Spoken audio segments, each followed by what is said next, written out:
When the banking system began to fracture in March 2023, with Silicon Valley Bank dissolving into panic, the most critical conversation in America didn't take place on the floor of Congress or in the Oval Office. It happened over a private line connecting Washington, D.C. to a skyscraper in Manhattan. The Secretary of the Treasury and the Chairman of the Federal Reserve weren't calling to give orders. They were calling to ask for instructions. They needed permission to stabilize the economy, and they needed the strategy to do it.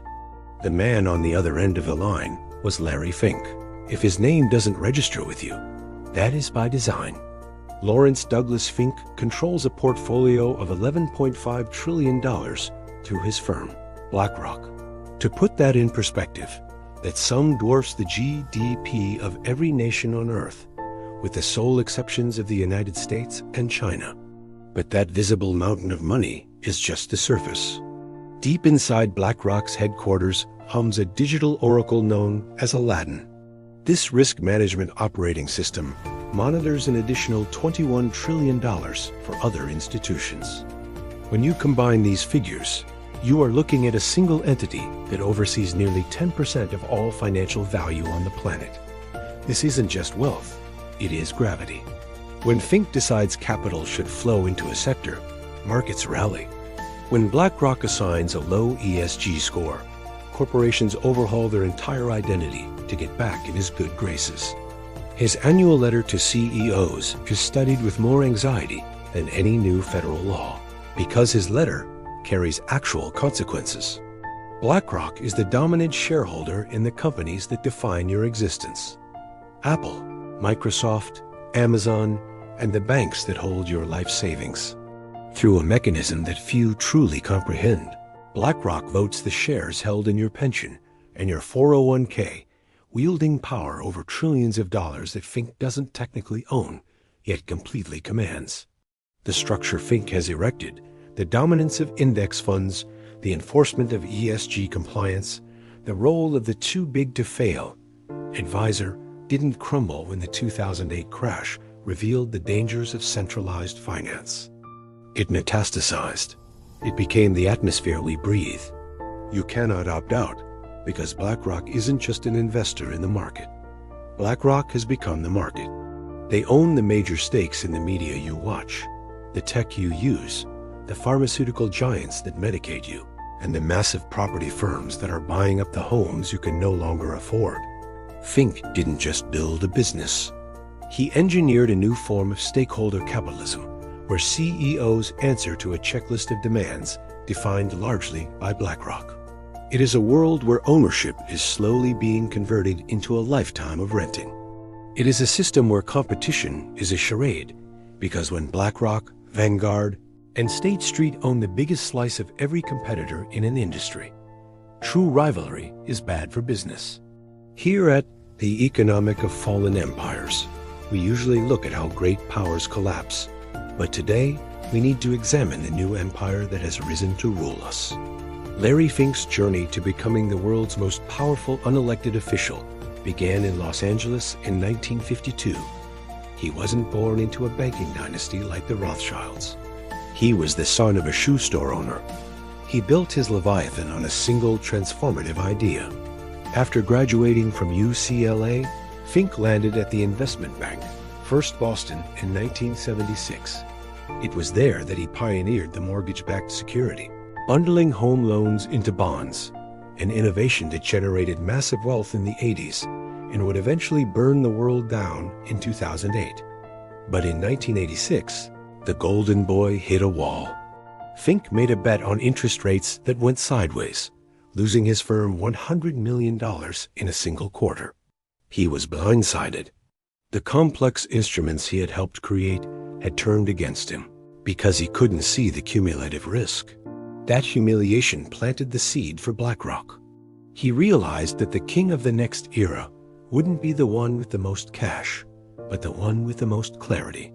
He left First Boston and founded what would become BlackRock with a singular obsession: to build a risk management system so potent that he would never be blind again. That system was Aladdin. It could simulate thousands of scenarios, tracking exposure across the entire global economy in real time. By the mid-90s, Fink made the masterstroke decision to rent Aladdin out. Banks, insurers, and sovereign wealth funds signed up, giving BlackRock a god's eye view of the global financial table. They could see where the risk was pooling and where the money was moving before anyone else. However, the true weapon of mass control was the index fund. BlackRock aggressively marketed passive investing, the idea that you should just buy the market through a fund rather than pick stocks. Trillions of dollars flooded in. But here's the trick. When you buy an ETF, you put up the money, but BlackRock keeps the vote. By aggregating the voting rights of millions of passive investors, BlackRock became the deciding vote in corporate America.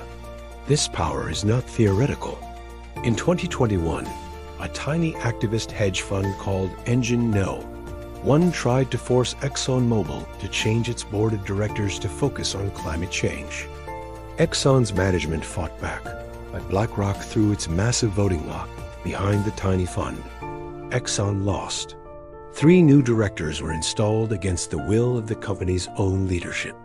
This happens thousands of times a year, quietly steering the direction of global commerce. This is where ESG, environmental, social, and governance, enters the picture. Fink uses these metrics as a lever of control. If a company doesn't meet BlackRock's standards for social purpose or climate policy, capital is restricted. It sounds like a moral crusade, but it is a mechanism of compliance. There is no democratic process here. Fink and his circle set the rules, and because they control the money spigot, the world obeys. This influence extends directly to the housing crisis. While BlackRock isn't personally buying every house on your block, they are the largest shareholders in the home builders and the rental giants that are. They profit from the build-to-rent model, where entire neighborhoods are constructed not for families to own, but for corporations to lease. It is the infrastructure of a subscription society. But the moment BlackRock truly became untouchable was during the chaos of 2008. When Wall Street began to melt down, the U.S. government realized they were flying blind. They didn't understand the toxic assets clogging the banks. So they hired Larry Fink. BlackRock was paid to analyze and clean up the mess, managing the government's bailout portfolio while simultaneously holding stakes in the very banks being bailed out. It was a conflict of interest so vast it was simply ignored.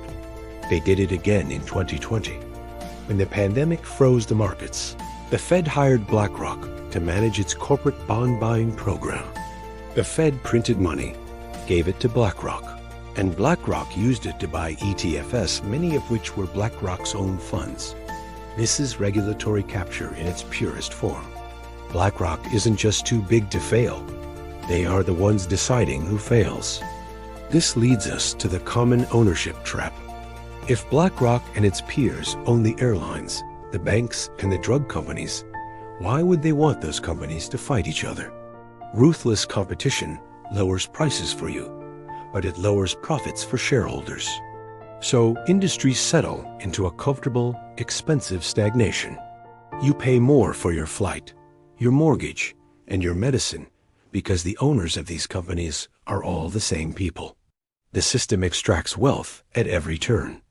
You pay interest to banks BlackRock owns. You pay premiums to insurers BlackRock owns. You pay management fees on your retirement accounts that BlackRock manages. And you pay rent to landlords funded by BlackRock Capital. It is a closed loop. Fink has been explicit about where this is going. He speaks of a future where renting is an evolution, not a failure. He envisions a world where your financial life is automated, flowing directly from your paycheck into his index funds. The viral phrase, "You will own nothing," wasn't his, but his business model is the engine making it a reality. At The Economic of Fallen Empires, we analyze the structures that bind societies, and this is the most sophisticated financial binding ever created. BlackRock has achieved the perfect monopoly because it doesn't look like one. It looks like a diverse portfolio. Conspiracy theorists scream about the Illuminati, but they miss the point. BlackRock doesn't need a secret handshake. They have a voting proxy. They don't need to steal the election. They just need to be the only ones capable of managing the Treasury. It is not a conspiracy. It is simply the most effective scaling of leverage in human history. So, what is the play for the individual? You have 3 moves. You can submit, buying their index funds, and hoping the crumbs that fall from the table are enough to sustain you. You can try to minimize your footprint, owning assets outside their system, like gold or direct real estate, though the walls are closing in. Or you can hedge by owning the masters themselves, buying shares in the asset managers that are eating the world. Larry Fink is in his 70s. Eventually, he will step down, but the machine he built is self-sustaining. The next CEO will inherit a control panel that governs the global economy. You cannot dismantle this system because it has become the foundation of the system, but you can open your eyes. If this breakdown revealed a layer of the world you didn't know existed, make sure you're subscribed to the Economic of Fallen Empires. We map the terrain so you don't walk blindly into the trap. Larry Fink has built a world where you rent your existence from institutional capital. Welcome to the age of Aladdin.